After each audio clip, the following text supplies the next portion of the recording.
Thank you for choosing Talks News. Came out with a British accent because I was fucking up anyways, but special Wednesday episode, because every Wednesday is special, isn't it? Not really. Jam-packed, full of turning point stuff, and then if I got time for it, Michael Knowles' video that I just found utterly ridiculous. But, of course, we must begin with ye old militia watch, because that is probably the most hidden phenomenon in the United States as far as news reporting goes. So it's good to go to militia.watch on the internet and check up every once in a while, see what's going down. You can also go there and get more in-depth articles on specific movements, but here every week they have a weekly update. And I like to read off the points for anybody who's interested in doing more research, becoming more informed. Oh, yeah. So, we have another weekly update covering the past week or so in the news. This week, the update features stories about the following. Ooh, Roger Stone's back. So it says Roger Stone's okay security detail as a common feature at far-right gatherings. Cool. More FBI, U.S. military, local police connections to militia movements. Not surprised. Boogaloo adherents arrested and Rittenhouse not rearrested. So, follow me along and we shall get updated. Of course, there's a J6 Capitol update because the investigations and everything going on with that is not going to end anytime soon. And I'm glad somebody's keeping up with it. So, J6 Capitol updates. A major feature in the past week regarding J6 was the impeachment trial. Trump's direction in inciting this insurrection was a hot topic of the hearings. An Oath Keeper's VIP protection guy has been spotted providing security for multiple far-right events in the last 9 months, speaking to the interconnectivity of quote-unquote reopen protests to quote-unquote stop the steal. To the J6 riot. All of these all being interconnected, and in fact, I think I had talked about that a bit in the last episode of how Trump was acquitted of all practical and moral responsibility or accountability, because Mitch McConnell believes that he holds responsibility, but not any accountability. It's just not in the Constitution to hold him accountable. But anyways, moving on. A New York Police Department officer was pictured alongside Roger Stone and Oath Keepers at a D.C. hotel the morning of the riot. Another data point alongside the substantial amount of police officers, current or former, identified as taking part in the activities of the day. Yay. An Oath Keeper present at the J6 storming worked for the FBI and claims to hold a security clearance. This is obviously troubling for a few reasons. One of these is the danger it presents to the quote-unquote enemies of the Oath Keepers, such as the news media, that an Oath Keeper's group chat said should be, quote, killed live on air, unquote. Another is how it complicates the FBI and other security apparatuses in seeking to, quote, investigate their own, unquote. This then leads us to Pentagon, looking for internal reviews. This past week, the Pentagon has asked for troops to help in countering extremism among the ranks of the U.S. Armed Forces. The Air Force also launched an extremism review among their ranks during the past week. An Army Special Operations Medical Course also dropped a Roman numeral 3 logo from a logo the course used, given the popularity of the 3 among 3%ers groups. This type of involvement of far-right activists among the U.S. Armed Forces is well documented by journalists and researchers. It also, however, goes beyond the Pentagon. For example, more police documented as being cozy with far-right militia movements. And let's just acknowledge here, too, that Trump had a very huge support base in the police, stemming from the BLM protests of the summer, but also on top of the fact that he was the quote-unquote law and order candidate who constantly used that term. And I previously already talked about how that's a dog whistle in other podcasts, so moving on. A Hamilton County, Ohio Sheriff's deputy posted a 3%ers flag on his Facebook page. He is now under investigation, and you can go to militia.watch for more on that. The brother of Jurassic World star Chris Pratt, Sergeant Coley Pratt, is a California police officer who makes woodworking wall art. He's very friendly with militia movements and other police officers who appear to have a tendency for ordering three percenters art from him. Yay. According to research covered in an article in Open Vallejo, the officers of the Solano Sheriff's Department have a substantial problem with support for or implied membership in three percenters movements. This is also not a new dynamic or one confined to this department. Here are some other stories about this from years past. We have on police and first responders in militia Facebook groups, coming from the Triad City Beat. Another story on Oath Keepers and Texas officials' email correspondence, coming from Fort Worth Star Telegram. And then there's an anecdote that they included called Coordination Between Police and Militias via Zello. And that was reported on by Militia Watch.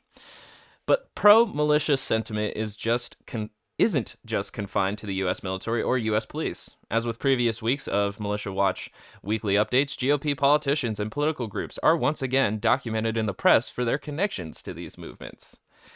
Most of these movements are so far right, we're looking at an authoritarianism, possible neo-fascism, and we're seeing many members, individuals of our institutions taking part in these, and as they feel, the thing that I can kind of see a connection coming through here is that as the institutions degrade over time and public trust in a lot of these systems continues to go down, they're going to rely on these fascists who will claim to want to protect these institutions for the greater good of America. The ultimate goal, of course, is just power. Using those institutions and the building blocks that they are formed upon to merely have power. That's how I see it, but of course there's more to be developed on that. So, moving on. Michigan GOP cozy with militant groups. Yay. The New York Times put out a lengthy review of Michigan GOP coziness with Michigan-based militia groups. The Constitutional Sheriff's Movement also asked the police of Michigan to stand against both Biden's policies and any COVID-19 public health measures. Time will tell how much they listen or disregard this ask. The Michigan Democrats are now calling on State Senate Majority Leader Mike Shirkey to resign his post after more information comes out about him meeting with Michigan-based militia groups. And let's acknowledge here that in Michigan, there was that plot by the Wolverine Watchmen to kidnap and hold a trial against the governor for the COVID-19 lockdowns that happened in Michigan. So this is Michigan sounding radical as fuck in all the wrong ways. In a recent poll, 60% of Michigan residents surveyed said they viewed J6 as a threat to democracy, and perhaps as notably, 16% of those surveyed said that they had a favorable view of the Michigan militia. So at least there's not that much popular support there. 16% is still a terrifying number, though. But again, that's probably only of a sample size and not every Michigan resident, so... All right, we got arrests and legal updates. This is a bit of a longer one than usual, so let's get it. Feds arrest Boogaloo adherents in Louisville. 2 adherents to the Boogaloo movement were nabbed by federal agents this past week for their involvement in threatened or real violence. These men were members of the United Pharaohs Guard, a Boogaloo cell fashioned as a local militia that is noted for its public presentation as a social justice movement that is willing to visibly coordinate with known 3%ers actors. Oh, man. A third Boogaloo adherent was charged a few days later. And this is exactly why I'm having a very hard time pinpointing the Boogaloo movement. I had a conversation with a guy who was obviously sympathetic with the Boogaloos and said that the Boogaloos are out here really fighting for social justice. But it seems to be counterproductive when you align yourself with 3%ers who are more likely to be white nationalists. So, very, very interesting. I think the whole idea of the Boogaloo was merely to come up and kind of add fuel to the flames of civil war. I think Boogaloo, for the most part, wants to just see the degradation of our infrastructure and a bunch of chaos. And I don't really even see like a bunch of goals coming out other than them saying that they want to tear down tyranny. And again, that would inevitably leave like a power vacuum that would allow 3%ers to come in and possibly strong arm their way into power. So I'm genuinely like confused by the Boogaloo movement because each time I hear about it, I hear contradictions of what they're truly about. And the decentralization of the Boogaloo movement on top of that makes it even more difficult. Moving on. Kyle Rittenhouse prosecutors denied new arrest warrant. Teenage shooter Kyle Rittenhouse did not see his bail terms renegotiated again following his failure to update his address with the courts. This lapse in communication led to speculation that Rittenhouse might have become a fugitive, but may have been a mistake on the teen's part. Could be.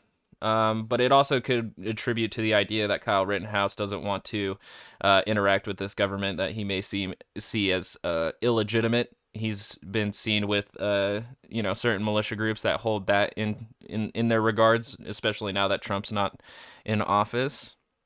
And then they have some further readings if people are interested. One being on guns being used to recruit for militia groups, coming from The Trace. Another on the twisted patriotism of the far right, coming from New Republic. And another on Ammon Bundy's movement growth under COVID-19 backlash, coming from Spokesman. Ammon Bundy being related to the Bundy Ranch incident, I think back in the 90s. So it's amazing that he is still continuing on the path that he is when he's probably under a bit of scrutiny and watch under intelligence agencies. But it is what it is. So come back for next Wednesday for more Militia Watch updates, or just go straight to militia.watch and follow that shit. Follow it hard. Follow it like you're trying to find out where it lives. Anyways. We got a lot of turning point today.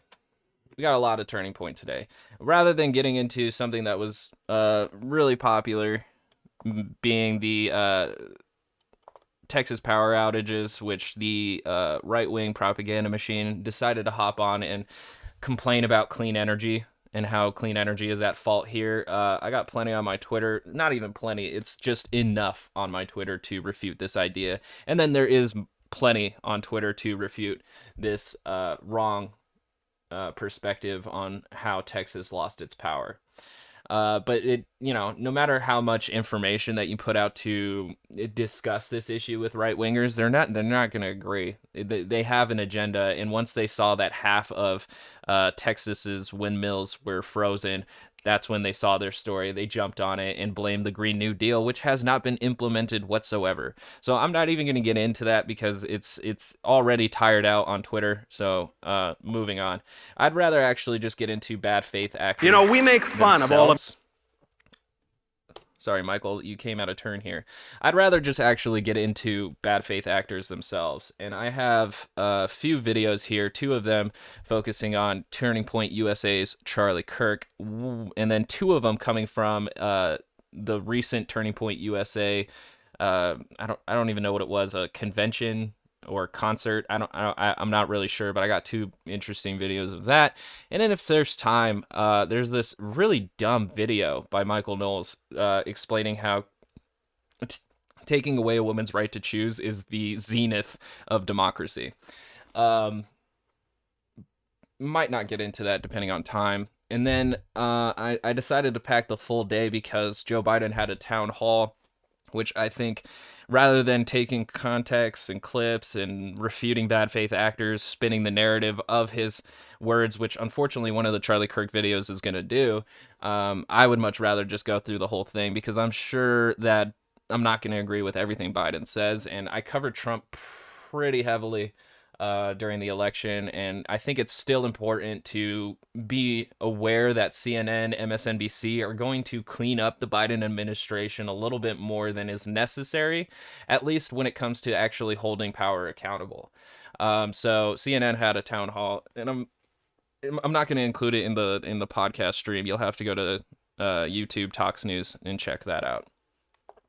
But to begin now, we have this Turning Point USA. This is a very short clip. Most of Turning Point USA's videos are incredibly short, less than 5 minutes, and they're all about like taking down leftists. It's like the entire channel is reactionary rhetoric, is to like arm people with a bunch of talking points so that they can just rapid fire at anybody who they want to argue with. Good shit. It's definitely worth it in a healthy democracy. So we have Alex Clark here beginning, and I think she's from Poplitics, which is a horrible name. Poplitics. Okay. And it's about how leftism glamorizes toxic cancel culture. And again, like every time, like even somebody who says that they are a leftist or that they uh yeah, if they say that they're a leftist or that they agree with leftist policy, thought, ideology, whatever, they find a way to group that one individual's thoughts into being part of the whole movement in itself. When honestly, leftism in America is so decentralized and disorganized that I don't think it's fair to attribute one person's belief onto the entire movement, because the entire movement is just so all over the place. But that won't stop the right wing from doing it. Leftist cult knows that using pop culture to promote their doctrine is so incredibly valuable, because that way people don't realize they're being programmed. Yeah, and Ben Shapiro thought it was like so effective that he started a movie company. They're coming out with like movies and TV shows now. So like, yeah, and I think I mean, I'm pretty sure Ben Shapiro quotes it all the time. Was it Breitbart or was it Dennis Prager who said it? But that politics is just downstream from culture, and that makes a lot of sense. Like culture does kind of affect how we decide how to do our policies and all of that. As culture changes, so do our policies and our politics. People started out being pro-war at Vietnam, and then as the culture became aware through the televised broadcasting of Vietnam, actually I'm not for this, and then the policies changed following after that. So culture is a big power in getting policy. Yes. And the right is well aware of that too. And what message are the leftist cults broadcasting through their platforms? How are they empowering individuals? I like how she keeps attributing cults to this, even though like leftists don't necessarily have that like cult leader or I don't know. I don't join political parties in fear of joining a cult, but the thing is to just build the leftist idea as a cult is kind of ridiculous, and I'll kind of show that in the next video with Michael Knowles, because conservatism also demands that you don't step out of line. So it's just very fascinating that lefts have a cult. They are a cult, but the right are free-thinking individuals. Individuals to rise the ranks of their group. They encourage individuals to publicly expose toxic family members, proudly announce they've canceled them, and if they refuse to bend a knee to the mob. And then they say never to speak to them again unless their family donates to progressive causes or just completely renounces their conservative beliefs. I have to say, though, this is like a scarecrow, or not a scare.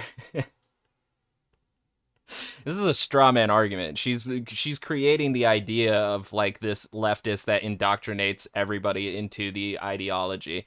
I have conservative family members. The reason why I don't talk to them is because they don't really talk to me, and it's not necessarily any animosity going on whatsoever. It's actually just individual, personal interactions. I don't think I've really even kicked people out for being conservative. I have stopped talking to people because of their own what I felt was, toxic opinions that were kind of, I don't know, that weren't that were more harmful than actually contributing to anything good. But I've never demanded that people kick out family members or make them feel bad for their beliefs. The unfortunate thing is that I'm one of those leftists who thinks that we need to de-radicalize people and not necessarily give up on them. The unfortunate thing is, though, is that there's a right-wing media that is working really hard to make sure that these people are pigeonholed and unmovable. So we're dealing with a unstoppable force meeting immovable objects at this point.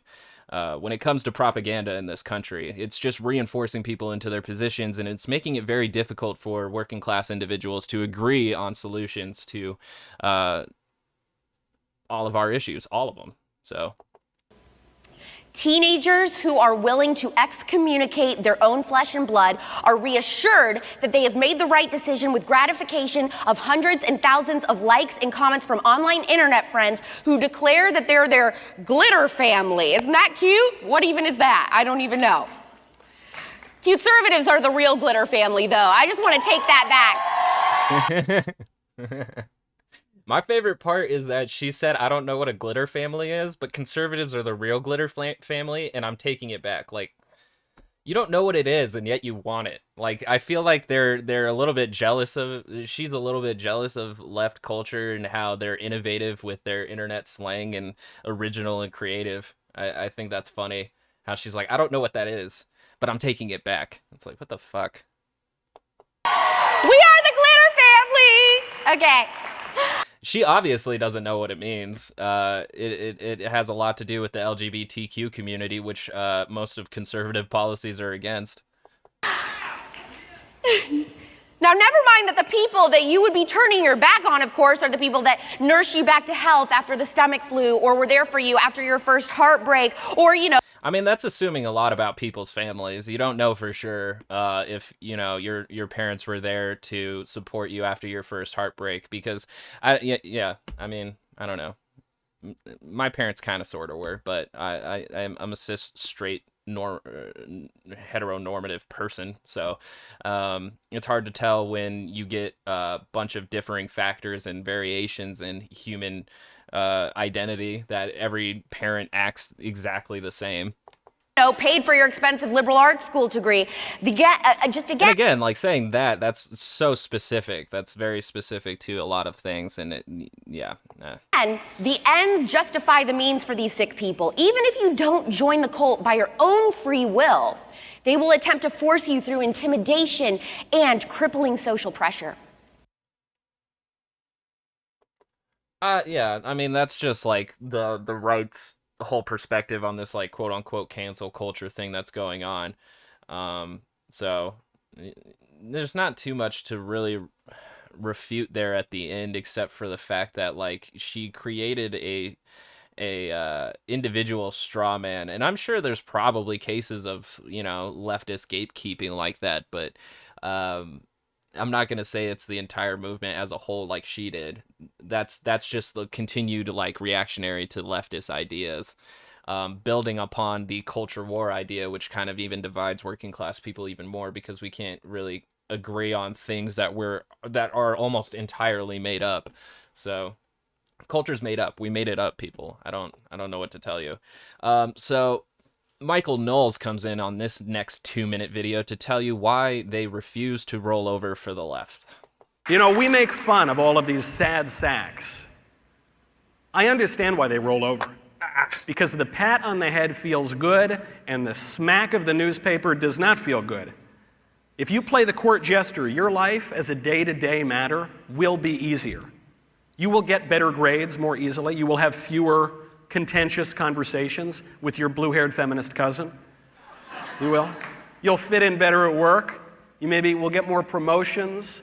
You'll do better with your classmates. You'll chat up more girls. Oh, you'll get invited to more parties. That's so funny. That leftism is more popular. It's so much more popular. You'll get invited to more parties and you'll have more luck with ladies. I get that. But you got to think about taking the harder route of being a conservative. I get it. I feel the temptation. You have to resist it. You will feel more at home in the dominant liberal culture. And all it will cost you is your integrity. This is the fight right now. That's really funny to me, is to say that to, like, agree with leftists is to give up your integrity, when, like, literally I feel everybody who argues for conservative points are complete shills.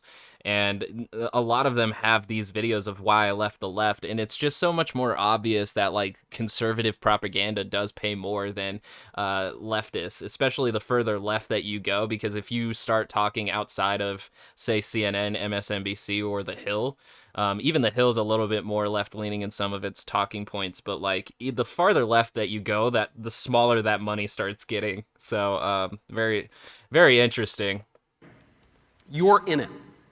If you stand firm in your convictions, if you stand athwart history yelling stop, to use Buckley's phrase, if you refuse to be boiled gradually, then suddenly, you will be slandered and attacked.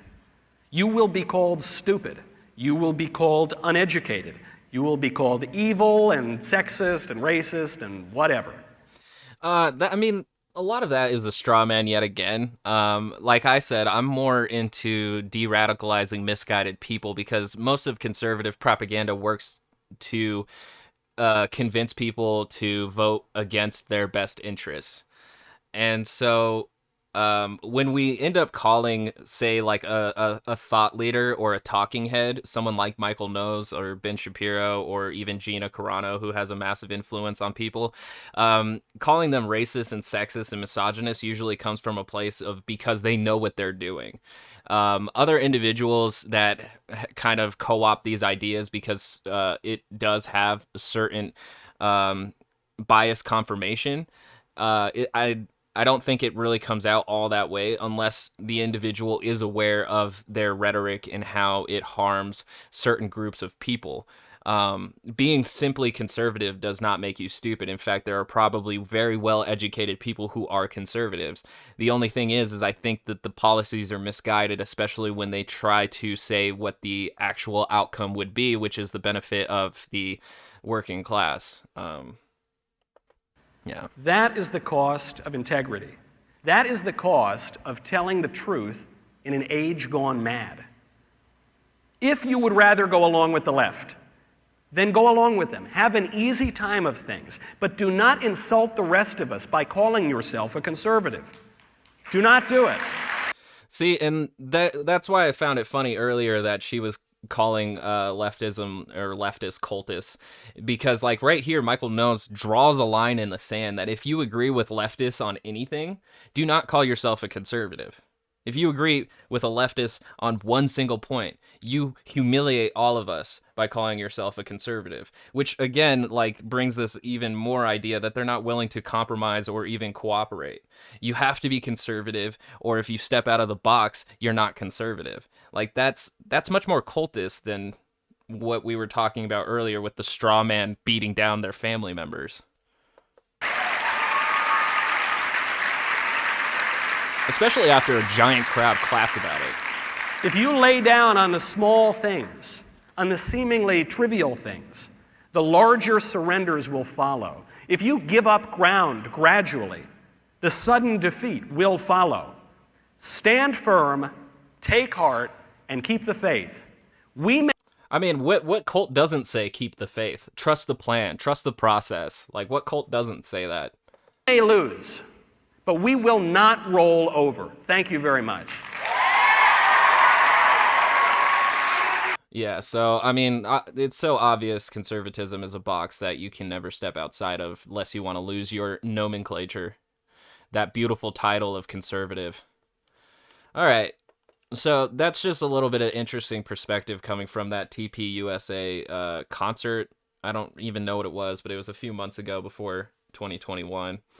And now we have Fox News just recently bringing on Charlie Kirk, the founder of Turning Point USA, how he reacts to outrageous claims made by Biden during town hall. Now, to be perfectly honest with you, I did already watch it. It's 5 minutes and 20 seconds long.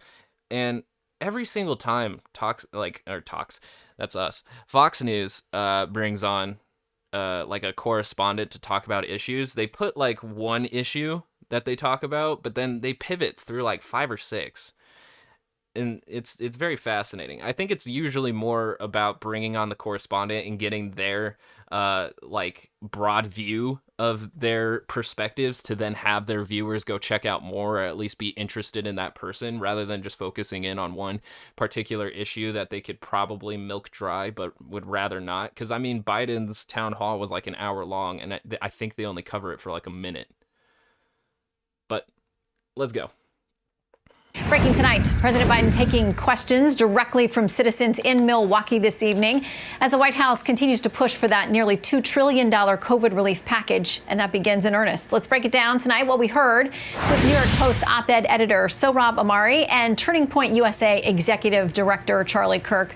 Great to have you gentlemen with us. Thank you.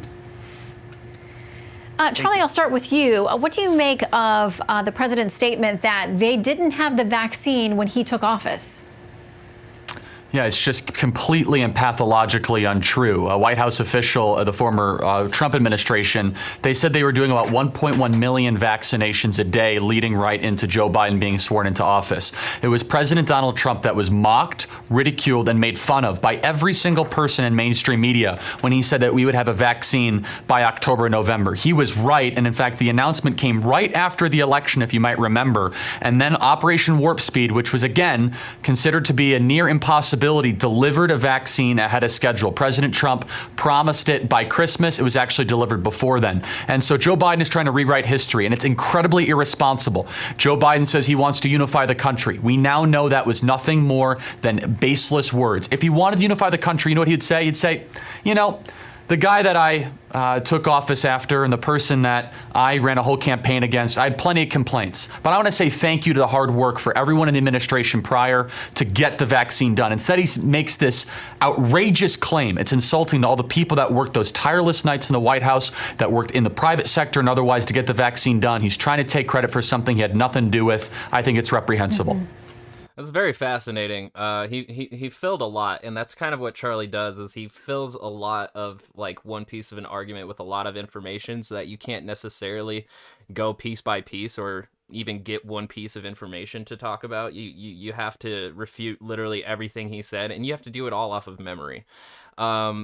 Now, the thing with like Trump promising it by Christmas and it coming early, God save us, not necessarily true. I do remember that Trump saying that it was going to come before the election, but the idea of it coming after election was like kind of Trump holding this idea that if you vote me back in, I will ensure that it will be there, even though most of it was completely out of his hands because it was mostly private companies that did it. And then the fascinating thing to me here is that Charlie highlights that Biden saying that they didn't have any vaccinations, which I think Biden basically did say. He did say we didn't have any in the refrigerator, which is kind of true as well, because Pfizer even came out and had said that they offered more vaccinations to the Trump administration, which Trump denied. He said we don't need that much, when in fact we did. But he focuses in on how Biden talks shit about Trump not leaving enough vaccinations, which kind of sort of is a good point. But the thing that he's also ignoring is that during the COVID-19 pandemic, Trump kept repeatedly saying that the cupboards were bare, that the United States that he inherited was not prepared for the pandemic, even though he tore down the pandemic response team back in 2018. So Trump did exactly the same thing that Biden did, which was accuse of the other administration for leaving them completely unprepared. But it's very fascinating here that Charlie will attack Biden for doing that, but ignore when Trump did, especially since the cupboards were bare because of Trump's actual policies, which was to remove the pandemic response in 2018. 2 years before the pandemic really broke out. So let's talk about the economic package. They're trying to push $2 trillion. You see? And then we pivot. There are a couple of Democratic senators that have come forward to say, listen, if it's not related to COVID relief, we're not voting for all of this other pork and stuff that's tucked in there. But here's what the president said tonight about the economic impact of what will happen if they pass his package. If we pass this bill alone, we'll create 7 million jobs this year. Look at what the impact on the economy would be. You think it's bad now. The vast majority of the serious people say bigger is better now, not spending less. So, Rob, bigger is better when it comes to spending those tax dollars. Yeah, well, look, I think the bottom line is that the American workers and American families need relief right now. There's a lot of people who are hurting. So, as a conservative, I personally think it's a big mistake to, set ourselves against any kind of relief whatsoever. And something has to come out of Washington. I think it will be used both as a political matter if Republicans are seen as obstructors at a time when still many families are out of of work and are hurting. I do think, I mean, you mentioned the Hyde Amendment and other things. I think there are discrete issues where Republicans should speak up, but on the whole, I think it's a mistake for Republicans to restore their old role of just being kind of budget hawks at a time when they're getting paid, but millions of Americans aren't. Well, and on the other side of the aisle, there was quite a statement from former President Trump today talking about his feelings on Senate minority Leader Mitch McConnell, saying Republicans can't win with him, he's not going to get it done, that he is not America first. It was a rather blistering statement, but this comes at the same time that Politico Playbook talks about the Politico Morning Consult poll. It said it's conducted in the days following the Senate trial, showing that despite the impeachment manager's gripping presentation and video laying out Trump's role in the January 6th rampage, the GOP remains the undisputed party of Trump. And Charlie, a lot of the polls out there show that people right now within the GOP, he's still their number one choice. I mean, 2024 is a long way away, and they didn't succeed in banning him from running again, at least not yet. That's right. And a lot of people are asking, when's the Republican Civil War going to start? It's already underway. And I want it to begin quickly, and I want it to end quickly. It needs to happen. Political primaries after losing the White House are nasty, they're brutish, and short, to quote a great philosopher who said something similar many years ago, and when he was actually looking at a civil war. And we need to make sure that the best ideas win. If the Beltway class, run by Liz Cheney, and Senate Republican leaders think they can win, then so be it. Present your ideas.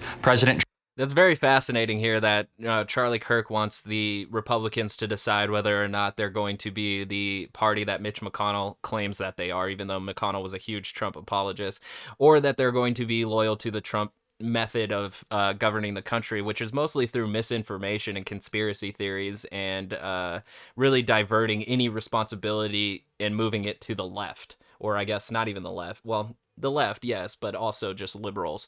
So it's very fascinating here that Charlie Kirk wants those neo-fascist aspects to come through into the Republican Party to continue disinforming their supporting base.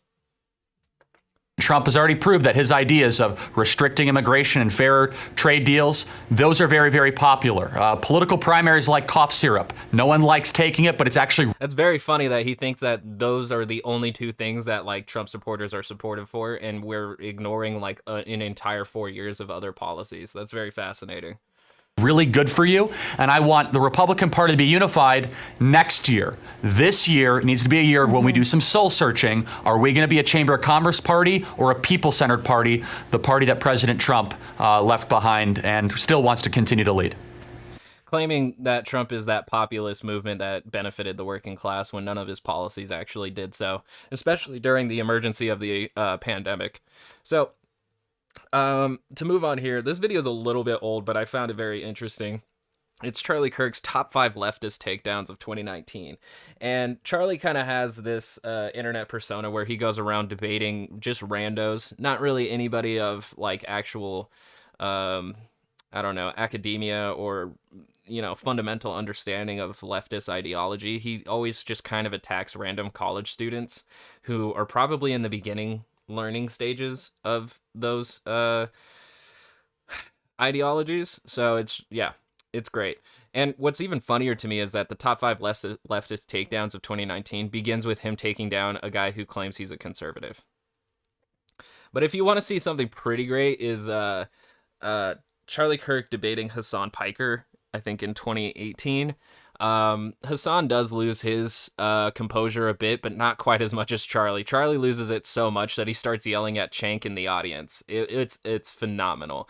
But I think at the same time, Hassan does do a good job.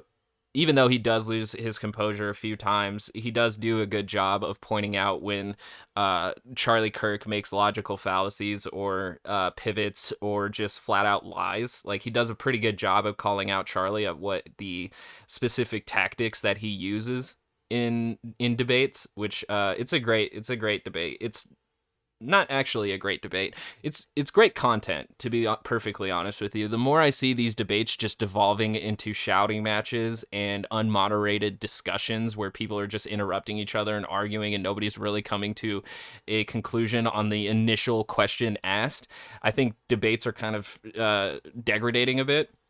I would say like Jordan Peterson's and Slavoj Žižek was like a much better organized debate, whereas like these other ones should, like especially when it comes to politics, just keep devolving into just shouting matches. But moving on, go check out the Charlie Kirk Hassan Politicon debate if you haven't seen it yet.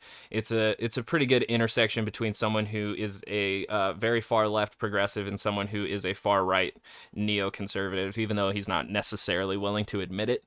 But let's begin here now with the top 5 leftist takedowns of 2019. One thing I have a hard time rationalizing to my liberal friends, and conservatives on TV and politicians have a hard time articulating, is intelligent reasons why the wall must be built.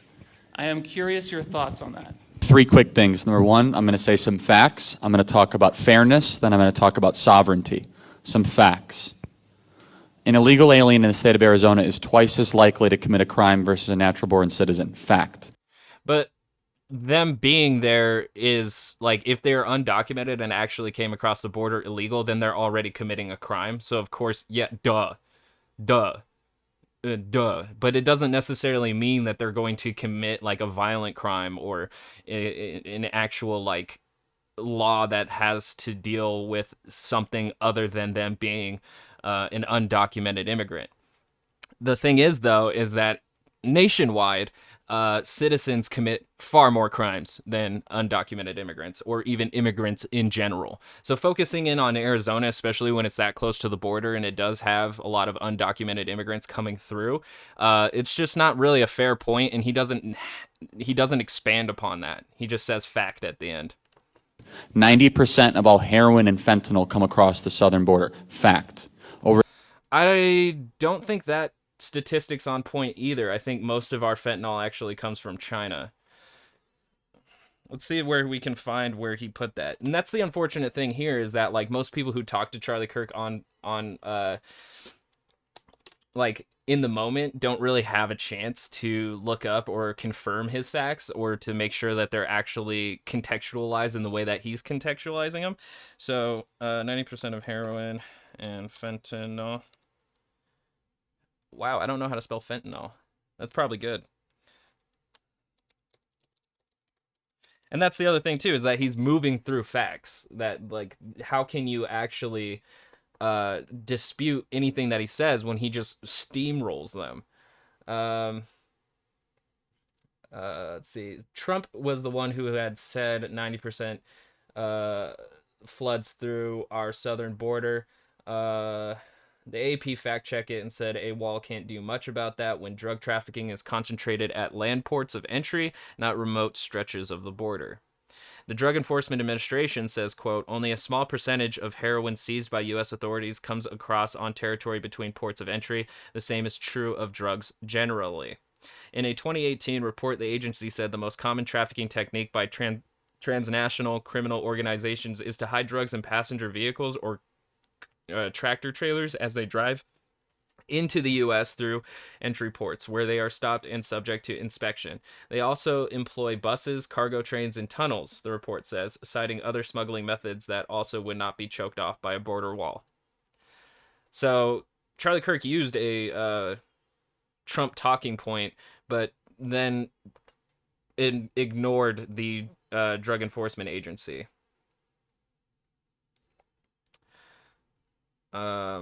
I'm trying to find exactly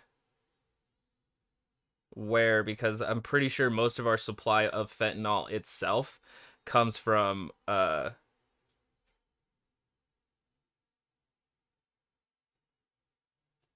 China, not the southern border. But there are other articles here focusing on it. This one comes from Arizona Central.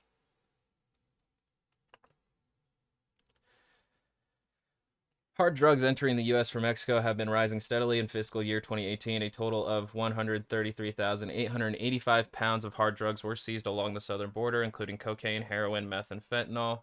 That could be marijuana as well. It's kind of hard when you lump all of that and saying including cocaine, heroin, meth, and fentanyl, and maybe not Also notarizing that marijuana's in there. That is a 63% increase over 5 years from 82,000. That was during the building of the wall, though. So, like, how are they still building the wall and getting a 63% increase nonetheless? Most hard drugs are seized at ports. So again, the walls, again, even Arizona Central here focuses in on how mostly the ports of entry are actually where most drugs are smuggled, and that a wall is not going to do that. Okay, there it is. Marijuana seizures are down. So there's that. But a total of 761,319 pounds of marijuana was seized along the southern border. That was more than the combination of heroin, cocaine, and meth and fentanyl that was included at the top here. There was only 133,000 pounds of cocaine, heroin, meth, and fentanyl, where we have 700,000 pounds, nearly 800,000 pounds coming from marijuana. Do do do do do do do.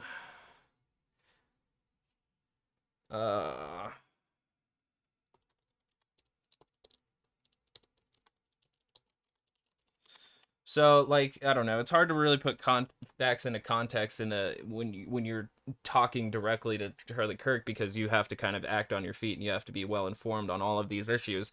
The only thing is that Charlie Kirk is well informed on talking points in a similar way that like a canvasser would, is that they have a lot of set things that they talk about and they can kind of improv around those, but it's always use the same talking points because those are the ones that are effective at convincing people into your position. And that's the kind of thing that he works with. Over 10,000 kids are illegally sex trafficked across the southern border every single year. Fact. That's not necessarily a fact either. He's equating just merely child trafficking, which isn't even the right term to use for it, because a lot of kids aren't coming with their parents simply because their parents can't or they're already here. There's a myriad of complicated situations that would lead to a kid needing either a smuggler or some kind of guardian to take them into the port of entry. But he's taking the kids who merely come here and equating that to sex trafficking, because human trafficking, sex trafficking, and immigration can be muddled up into the idea of why we need stronger border control. We have 56,000 illegal immigrants in our federal prison system. Fact. And countless. But again, that could be just because they came over here illegally, not necessarily through the right channels. So, I mean, that's really been a broader problem that we've had since the 50s and 60s when we started restricting immigration, because back before the 50s, immigrants were able to come here, work during the farming season, and then go back to Mexico and live out their lives until the next working season would come. But now we have much more stricter standards to get into the country and make it more difficult to even leave or return to their country or come into ours. So then it tends to have more people detained, especially during Trump's presidency, where he was detaining caravans of asylum seekers. So like that number increased hugely by the time that Charlie Kirk was making this point, and it was mostly because of Trump's policies of detaining everybody who was coming to seek asylum. In our state penitentiary system. $135 billion a year. That's how much is the financial burden on U.S. taxpayers every single year that illegal. We have to Google that one, just to see where he's getting that from.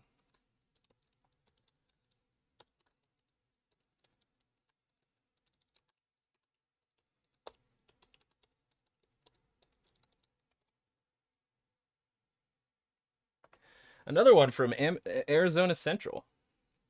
Does illegal immigration cost the U.S. more than $200 billion a year, as Trump claims?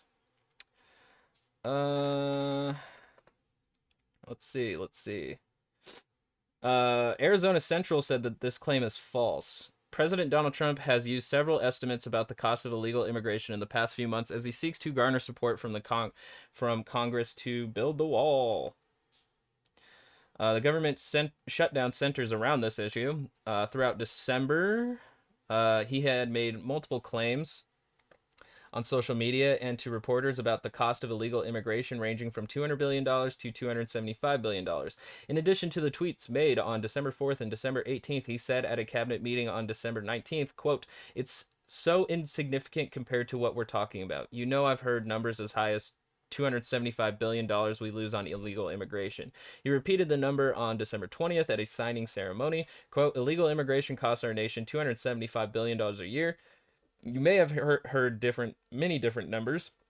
You can say billions and billions, but the number that I hear most accurate is $275 billion a year at least." Charlie Kirk said 135.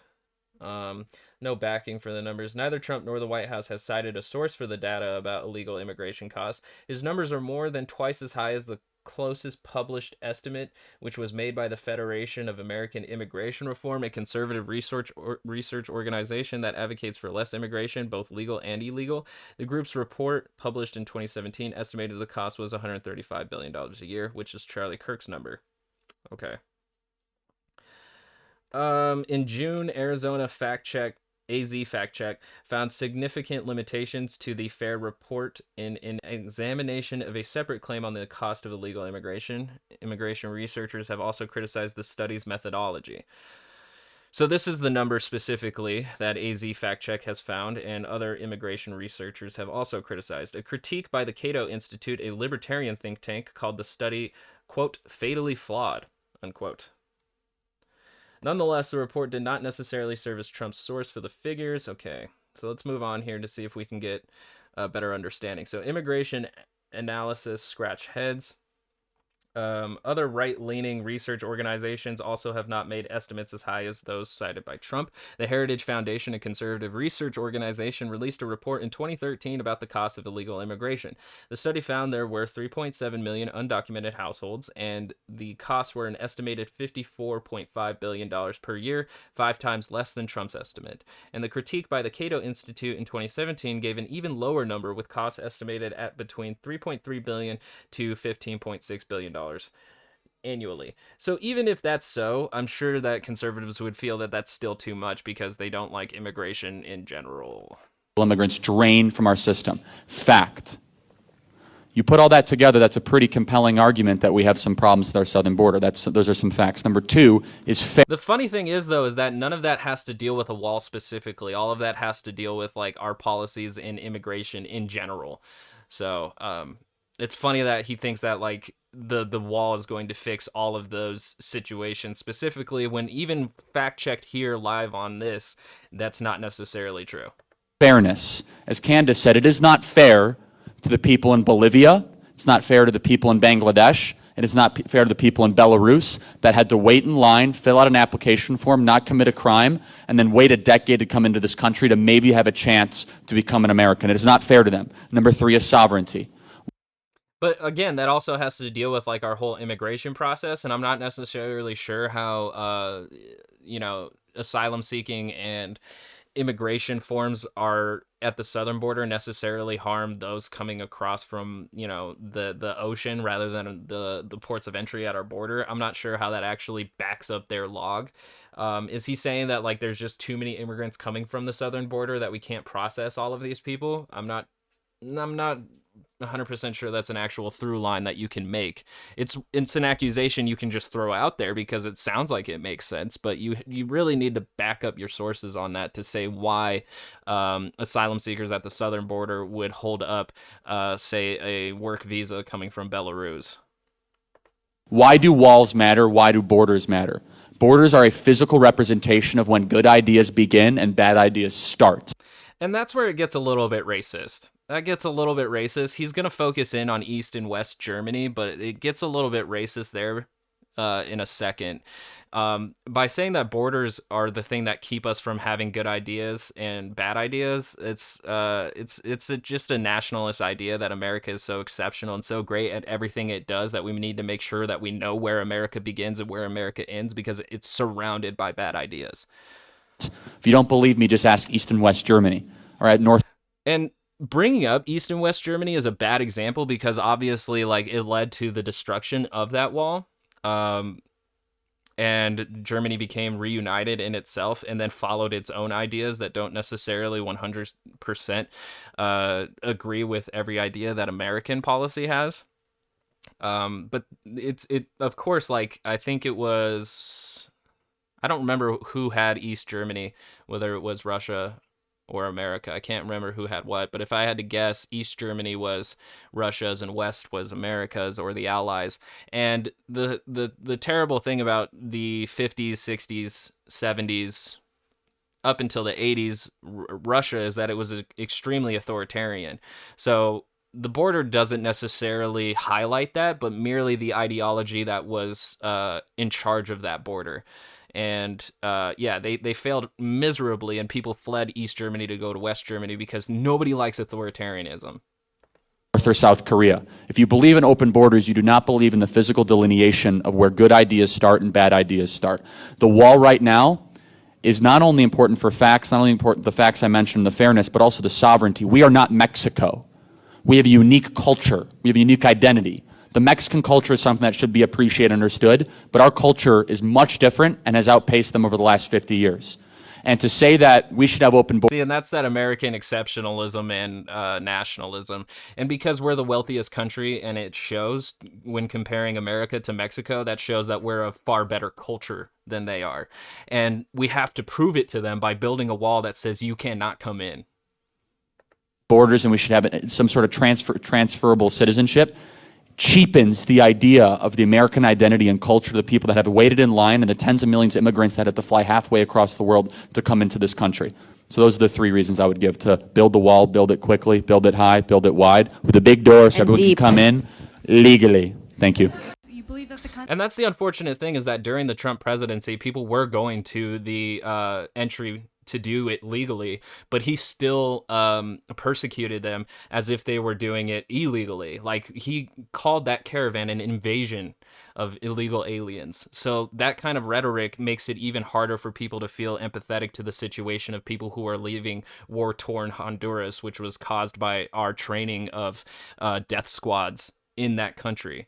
So it's a very complex situation, but by just kind of equating the idea that they have to come through the legal ports doesn't necessarily mean that they're going to still get the treatment that they deserve. Trump still detained and separated families just for coming into legal ports of entry. Constitution's the best document in political history. And honestly, too, like, what are you going to do? Like, if you're leaving your homeland and you hear that if you go to a legal port of entry, that you're going to be detained for 2 to 4 years in a COVID-ridden, overcrowded detention center, you're going to think, fuck that, I need to go another way, and possibly even try to get to fucking Canada, because fuck all that. You believe that the Constitution's the best document in political history? Greatest political document ever. There you go. Thank you. Ooh, this is incredibly quiet. I want to know, how is it possible to believe that when it's based on racist principles? They describe indigenous peoples as merciless Indian savages. They don't describe African Americans as full people, and they don't even recognize other people of color and other minorities that we see today. So I just want to know how you think it's possible to believe that's such a great document we're founded upon. Thank you for the question. Where does it say that in the document? No, keeper. Where does it say that in the document? I'm sorry, what? Where does it say what you said in the actual document? I'm sorry. I'm not entirely sure, It but... doesn't. No, So, all right. Kirk is half right here. There is no mention of Indian savages in the Declaration of Independence, Constitution, Bill of Rights, none of that. The one thing that he's wrong about, half wrong here, is that it does say in, I think, Article 1, Section 2 or 3, talking about, how states are going to vote, is that slaves are counted as 3/5 people. And we know that at the time, slaves were African Americans. So it does say in it that slaves are not full people who were predominantly African Americans, and it doesn't even really acknowledge the different culture that would be African Americans at that time. They're just merely slaves, or 3/5 persons. So it does say that in the first article of our Constitution, But yeah, there's not a lot of representation of colored people in the documents that were written at that time. There's not even really a massive representation of white people at that time either in the wording of the Constitution, because it says we the people and the people. But when you take it into context of the time, it was very obvious that it was created for property owning white men. So 3/5 people were not included in having all of the rights afforded to by almost everybody through the Constitution, and that had to be amended through Civil War and the 13th and 14th Amendment. So, yeah.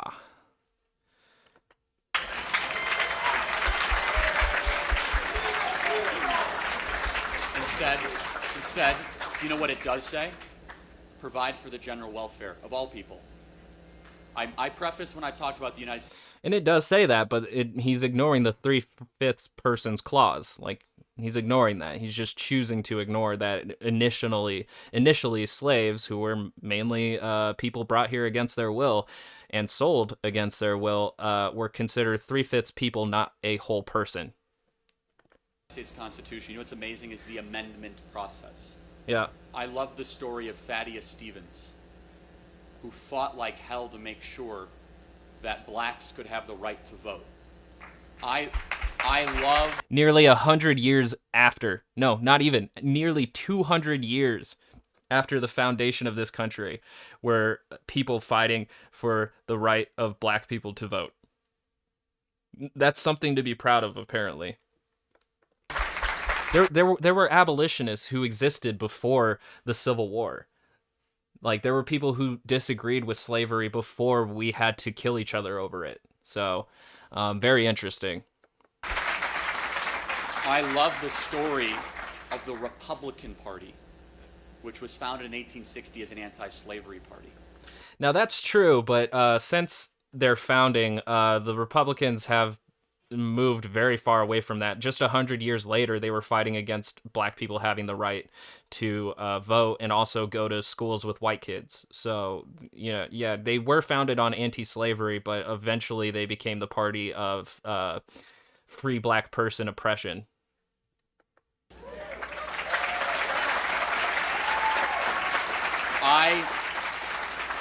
I hate what happened to indigenous people under Democrat presidents.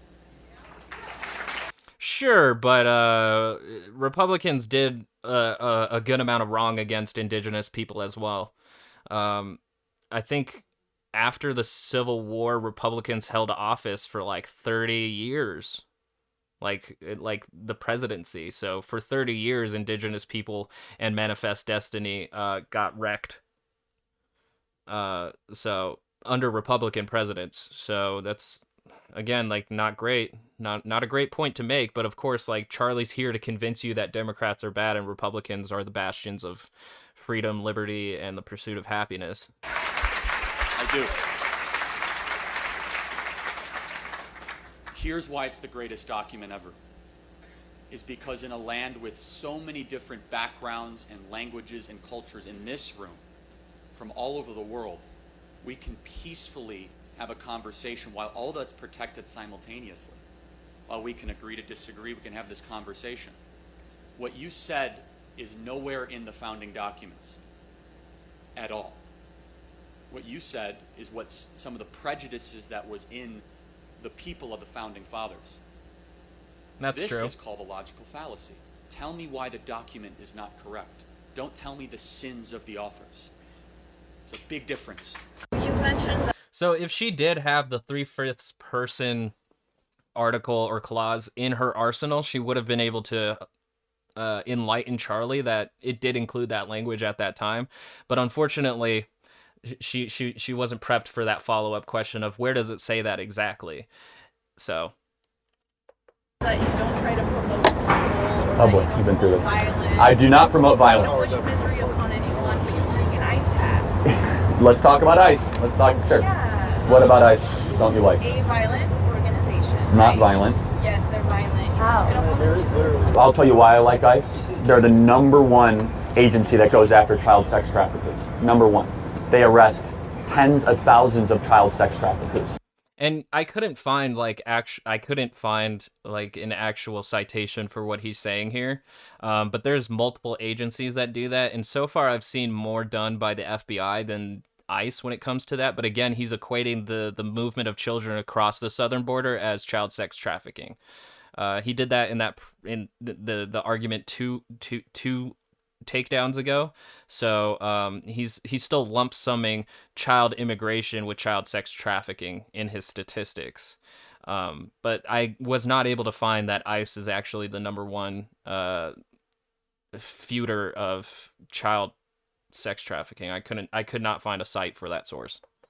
Every single year. They also go after MS-13.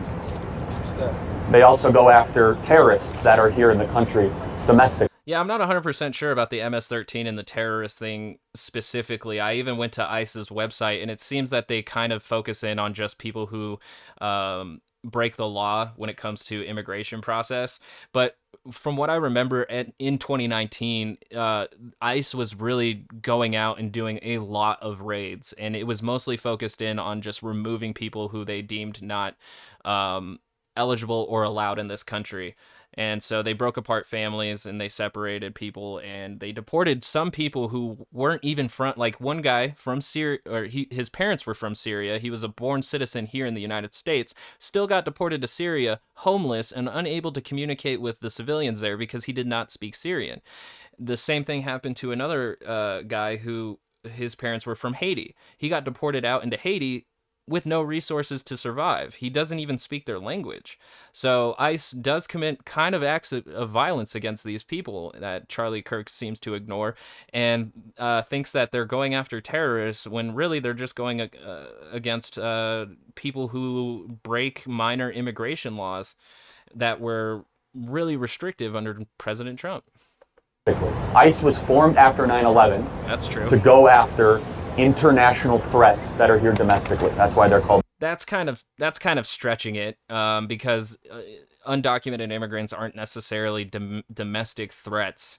That's just overreaching there. But I get where he's coming from, because it was created around the same time the Department of Homeland Security was created, which was after 9/11.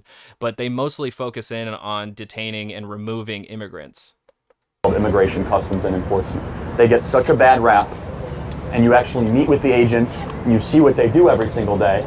It's pretty extraordinary work. Now, they do go after people that have visa overstays. It has nothing to do with race. An illegal immigrant is not a race. Most of the visa overstays are people from Hungary or from Indonesia or from Japan. If you are here illegally, you should not be here despite your race. The immigration debate is demagogued by politicians by being a racial issue. It has nothing to do with race and everything to do with the rule of law. It has a lot more to do with race when President Trump focuses in on the southern border wall and how Mexico is giving us all their criminals, rapists, and using that rhetoric to target the focus of illegal immigration on brown people coming from the South. So while ICE isn't necessarily focused on that, Trump made it their priority. So that's where that's coming from. And Charlie Kirk doesn't make the through line there because he's making a defense argument of ICE and not, not actually critically thinking about the policies that led to xenophobia and anti-asylum seeker rhetoric and policies. So Charlie, cool. I think it was you that talked a bit about like the Mueller investigation. Yeah. I know you said it was like a waste of time, that kind of thing. I don't know, what makes you think it was a waste of time? Because it was about 30 indictments, a couple convictions. What specifically about it was a waste of time to you? Okay, criminals were exposed. No heckling, no heckling. A court determined that criminals were exposed. So, do you know what was the basis of the original Russia intelligence investigation in the FBI? Right, so from what I understand, my understanding was that the investigation was opened up. Charlie Kirk's going to bring up the Steele dossier because the Steele dossier is probably the foremost talking point when speaking on the investigation started by James Comey and finished by Robert Mueller. But the thing is, though, is that I found like a great article from 2019 that highlights literally every moment that led to just before the investigation was started. Let's see here. Oh no, I got rid of it. Oh no. But there's a lot of connections between Paul Manafort, Michael Flynn, George Papadopoulos, Carter Page, a lot of people who interacted with the Trump campaign and also had around the same time interactions with officials from the Russian Federation. So there was a lot of connections there beyond the Steele dossier, which was introduced just before the investigation really took form. There was still a lot of other moments that led to that specifically, but I know for sure Charlie Kirk is going to focus in on the Steele dossier because that's what the right-wing echo chamber did since the end of the Robert Mueller investigation, to be honest. To basically understand all the different ways that the Russian Federation has colluded What was in the US piece elections. of intelligence that began the surveillance or the spying, whatever you want to call it, of the Trump campaign? No idea. Okay, but, so yeah. it was a dossier Right. that was funded by the Democrat National Committee and the Hillary Clinton campaign, constructed by an opposition research firm called Fusion GPS. And I remember here specifically, too, that this isn't necessarily true either. Fusion GPS was funded by someone else called the Washington something, and it's a conservative group, too, which is also funny. So, let's see here. Let me find it specifically.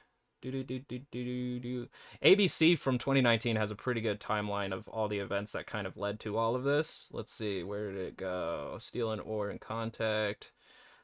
Where did the Fusion GPS thing go? It was here. It was the Washington Free Beacon. It was the Washington Free Beacon that had gotten in contact with Fusion GPS, and I'm still looking for the exact time when they got in contact. Steele, it's not there, it's not there. Let's see, not there. Here it is, September 2015. Looking to boost one of the other Republicans running for the GOP nomination, the right-leaning Washington Free Beacon retains the Washington-based firm Fusion GPS to conduct opposition research on Trump. So it was actually a GOP operation to try and deny Trump from winning.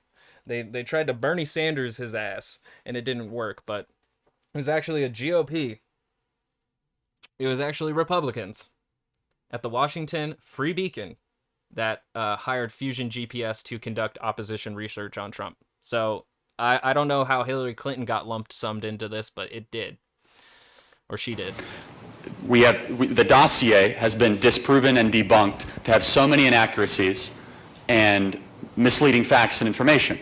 So that was put in front of a FISA judge. For those of you that don't know what a FISA judge is, that is giving permission for the United States government to surveil its own citizens. Now, there were 3 members of the Trump campaign that were former individuals at highest level of national security: Chris Christie, Rudy Giuliani, and Lieutenant General Michael Flynn. If the FBI was actually worried about Russia interference, they could have approached Chris Christie, who was a U.S. attorney, Mayor Giuliani, who was a former U.S. attorney, or Lieutenant General Michael Flynn, who held the highest level of security clearance at the highest level of the military, saying, hey, we're worried about Russia interference in your election, we're worried about this Manafort guy, they never did. I like how he says real quick that we're worried about this Manafort guy, as if like not highlighting that Manafort was like a campaign manager to Trump's campaign who had a lot of connections in Ukraine that also connected him to Russia. But at the same time, he's like, hey, if you guys were really concerned about them colluding with the Russian government to hack the DNC and Hillary Clinton's emails, why didn't you just ask them? Like, yeah, dude, people who are doing stuff like shady shit are just going to be like, oh, yeah, we're totally doing that. We're aware of that. Don't worry about it. Yeah, that's how everything makes sense, Charlie. Did that. Instead, they illegally surveilled and spied on the Trump campaign. So fast forward to April or May, where the actual Mueller investigation began. Andrew McCabe said it himself that his own internal workings towards getting eventual triggering of the Mueller investigation was based on the phony intelligence of Fusion GPS and based on this investigation. But you said 30 indictments. Let's break this down. Who is indicted? Paul Manafort is going to prison, not for Russia interference, my friend. For tax fraud, yeah. Right, tax fraud, wire fraud, and unregistered foreign lobbying for Ukraine, not even for Russia. That's kind of Ukraine and Russia there. There's a little bit of a war. Well, there's a war, yes, but like, keep in mind, yeah.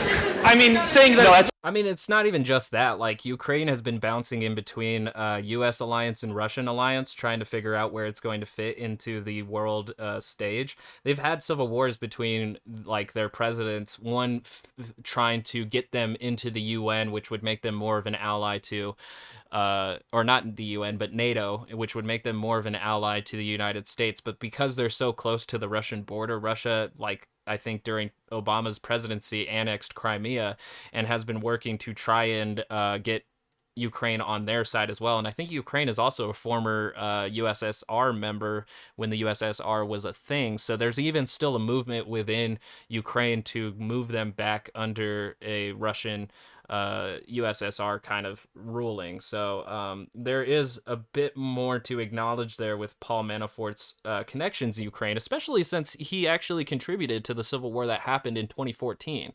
He had a huge part to do with that. So there's a lot more to Paul Manafort than Charlie Kirk is leading on here. John, as a fair point, I think you not to say that there isn't a connection. I can see where you're coming from there. Yeah. I understand. There's a lot of cross-nationality That there. is really tough to. Sure. Yeah. So the second major indictment was George Papadopoulos, who lied under oath to the FBI. No Russian interference, no Russian connection. Okay. Also, the third. The lying, though, was about his meetings and what Trump had organized him to do. So by saying that it had nothing to do with the Mueller investigation in itself, it had everything to do with it. George Papadopoulos got charged for lying to the FBI about the situation. Third, which is the most famous, is Lieutenant General Michael Flynn, who, again, is indicted for a process crime and was indicted not for Russian collusion, but for not filling out his paperwork properly for the incoming president to become National Security Council advisor for unregistered foreign lobbying for the Turkish government. Okay? The fourth person who was indicted was the former attorney to the president, Michael Cohen, who we have on the record now lying at least 15 times to Congress under two separate testimonies. The thing about Michael Flynn is that, like, again, his foreign lobbying and him hiding it shows that there could still be more connections to the Russian Federation. The thing that was masterful by the Trump campaign was to not have direct links to, like, actual officials within the Russian, like, government, but to have people who are close to it. And Michael Flynn's paid for in lobbying, I think, is something that is worth knowing and then possibly diving in deep further. And you have to kind of question, like, why? Why did he not disclose his foreign lobbying efforts before joining the Trump administration, or at least attempting to join it? And the thing about Michael Cohen is that he tried to cover up for Trump and then realized that his charges were going to be pretty egregious, and then his spine got really slithery and decided, well, actually, I'm going to flip, and I'm going to help the FBI or Robert Mueller in investigating Trump. And so his case is even more complicated than what we're being led on to, but we're supposed to just go with we shouldn't trust him because he's so flip-floppy. Now, he was not indicted for Russian collusion. He was not indicted for interference. He was indicted for taxi medallion fraud, tax fraud, and wire fraud. Now, those are the four Americans so far. There might be more. There probably won't be. Actually, the fifth. I'm sorry. There was a fifth. Obama's White House counsel was just recently indicted. Yeah, that's true. Yeah. I'm sorry. But that's funny because he's not being indicted into anything with the Robert Mueller investigation. So it's very nice that he's just going to pull that out. In the last week, for unregistered foreign lobbying, taking a $4 million wire transfer that was laundered through Cyprus for, again, with Paul Manafort essentially being the lawyer on file. His criminal trial is still pending. He has pleaded innocent. Those are the five major Americans. Now, you said 30 indictments. The rest of them are foreign Russian citizens that we could indict the entire country of Russia for essentially colluding against America, because every day the whole country is registered as a foreign adversary. So we just picked 25 people that were running Russian troll farms. Now, the five things. Yes and no. It first began with 13. Mueller indicts 13 Russian nationals and 3 Russian companies for exploiting social media to spread fake news, promote discord in the United States, and engage in what they called information warfare. And then a few months after that, Mueller indicts 12 Russian intelligence officers for hacking Democratic targets including the DNC, and then releasing stolen information online. By downplaying this specifically just kind of actually hurts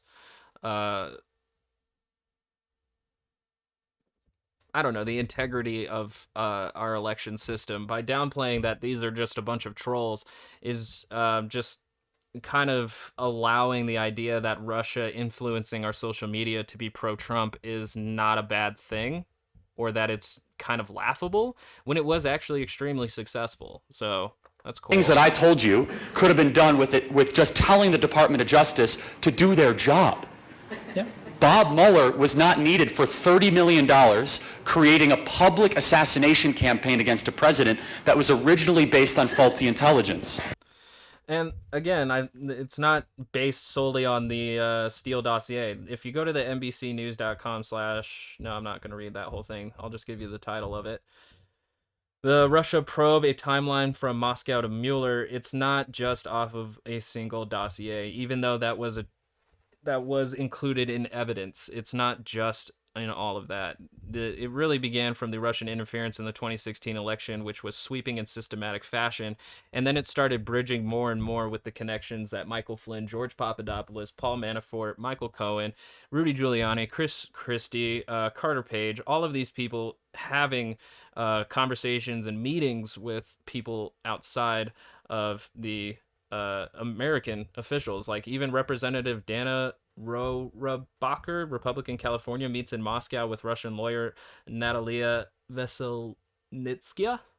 I don't know if I said that right. In the summer of 2016, who Representative Dana also met with WikiLeaks founder Julian Assange at the Ecuadorian embassy in London months before the site released hacked democratic emails received from Russian hackers. So there's a lot more going on here than just the Steele dossier, but that's the easiest thing that they can refute and try to delegitimize the Robert Mueller investigation. And when he says that it cost Americans $30 million, he also forgets to mention that in the civil forfeitures that came from the arrest and all of the stuff confiscated from the indictments and the people they arrested and all of that stuff, there was $45 million that actually went back into the government. So if you consider that, that's actually a $15 million net gain in the Robert Mueller investigation. So ignoring more facts to cherry pick to win an argument. Cool. And so, you see, I think you and I can agree that doing that for 2 years and exacerbating this Russian narrative, where Congressman Adam Schiff, chairman of the House Intelligence Committee, now said there has yet to be released evidence that is material of Russian collusion against the Trump campaign. We're still waiting for what that is. There are 1,800 articles amongst the 4 major newspapers in America: USA Today, the Washington Post, the LA Times, and the New York Times. 1,800 articles alluding or directly connecting Donald Trump and the Trump campaign to committing treason with a foreign adversary. You got to ask the question, was it really necessary to hijack our whole public narrative for 2 years using $30 million of U.S. taxpayer to go after 5 people, none of which committed Russian collusion at all, instead had their own personal crimes that they committed? I believe it was a public assassination campaign that we paid for, that now Donald Trump has rose up against, and it's triumphed. So how many?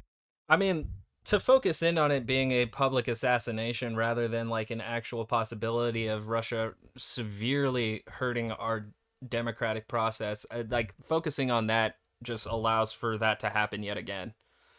Honestly, like Charlie Kirk is really cool with other governments influencing our elections if it helps his guy win. So cool. That's really American to do that. How many genders are there? There's so many. The way that the so many is not a number. chromosomes actually break down with intersex genders and the way that it actually happens, that is the starting point that you learn in like 5th grade. But when you actually do real experiments, you learn that the way that data breaks down when it comes to Can you give me a number genders, or not? Number? A number? You have 2. Yes. That's 6th grade science. When you move on, there are hundreds of different categories. So what you learn in 6th grade becomes less true as you get older? Like gravity becomes less true? That is a basic building Newton's block third that law children becomes learn. less true? It's funny that he thinks that, like, if you learn something in 6th grade and then you learn more later, that one thing becomes less true, rather than thinking that it, like, you can build upon one understanding of it. Like, the things that you learn in 6th grade are probably built, like, into further knowledge that you would get in 12th grade. So it doesn't make it less true. It makes it more true by a better understanding of what you're talking about. In order to understand the concept of gender, when you break it down into actual experiments when it comes to chromosomes and sex. In culture, gender and sex are directly related, but as we're progressing through culture, it's actually not. It's actually not. Gender is its own thing, separated from biology. But they want to equate the two and have them fit into structured boxes to, I guess, make society easier for them. It breaks down into hundreds of different categories that actually differentiate between just two genders. What you're saying is there are facts and you don't believe in there being opinions. Yes, I am saying that there are facts. This is a scientific fact that if you talk to any biologist, you will learn. So in biology, they teach you that there's XX and XY chromosomes. The thing that in biology is that, like, for a, I guess, like a normal, not normal, but just like a, I guess I gotta go with normal because I can't think of a better word, but like the normal circumstance for the human species is that one will have an XX set of chromosomes and the other will have XY chromosomes, and then you have other cases of people having extra X or extra Y, and that delineating from the binary of usual biology. But the thing is that when you step outside of the human species, is that a lot of species have varying chromosome sets, and then on top of it too, there's some that can literally change their biology as the process goes through. There's other species that will start out as male and then later become a female to give birth to the next generation. So even saying in biology that there's only XX and XY chromosomes, and he's not even specifying on the human species, he's saying that's across the board, and it isn't necessarily true because there are circumstances where people have XY or XXY or XYX or what have you. Like there's a variety of biological chromosomes that can end up happening, but in most cases, yes, there is XX and XY. But in other species, that isn't necessarily true either. So give me a number of how many genders there are. Hundreds, many. It breaks unlimited, down, right?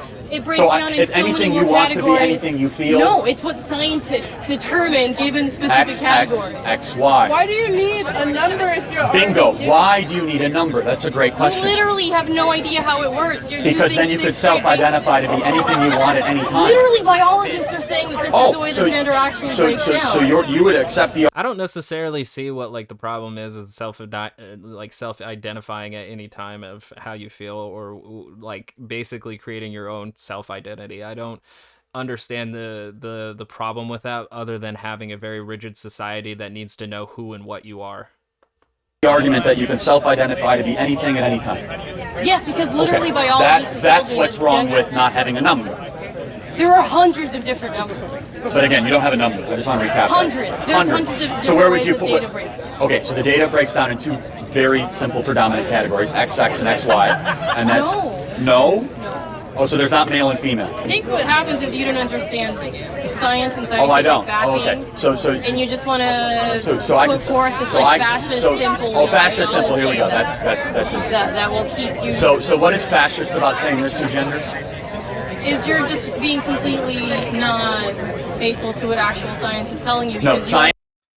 And I want to get into why that is actually a bit fascist, is by telling people that concepts, things that we have made up, things that aren't necessarily part of the reality that is, but more of the reality that we cultivate by existing in a society as human beings.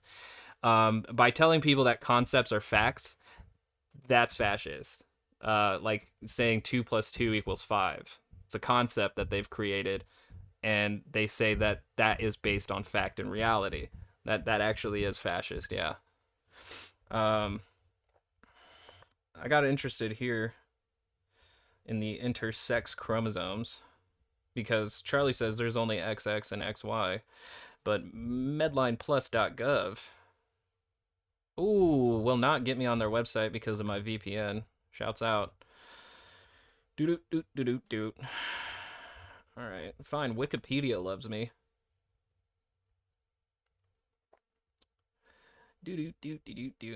Intersex people are individuals born with any of several variations in sex characteristics, including chromosomes, gonads, sex hormones, or genitals, that according to the Office of the United Nations High Commission for Human Rights, quote, do not fit the typical definitions for male or female bodies, unquote.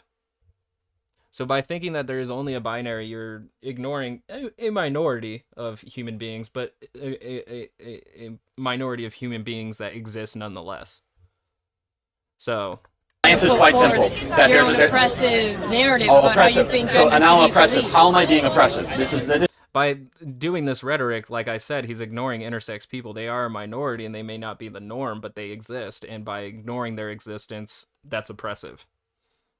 By delegitimizing their existence and unacknowledgement of their existence is an oppressive of their rights.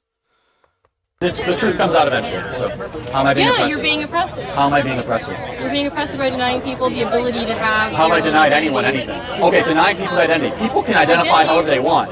I'm only going to use 2 genders. Yep. And that last one, he was very standoffish and wasn't being agreeable whatsoever. He was coming off very aggressive. He interrupted her very many times, and then on top of it too, like I said, he's going up against like college students who are barely learning these subjects, and me myself, I barely understand these subjects even as well, and have to have the internet to make sure that I'm still staying on point. But Charlie Kirk takes advantage of that novice knowledge and beats it with steamrolling in his own political talking points and rhetoric. So shouts out to Charlie Kirk for continuing the bad faith argument that is conservatism. Wow, we actually did an hour and a half, so I'm not going to do that Michael Knowles video, but there will be the town hall Joe Biden later on the YouTube channel Tox News. Follow me on Twitter at toxnpod, TOXNPOD, and yeah, I don't know. Do some research on intersex and also the spectrum of gender. Do that, and I don't know, enjoy the rest of your day. Go to militia.watch. I don't know, become class conscious. Arm the proletariat. Organize in your local communities. Stuff, you know? Just stuff. Well, that's it for Tox News. I am horrible at doing outros to this fucking thing. Peace.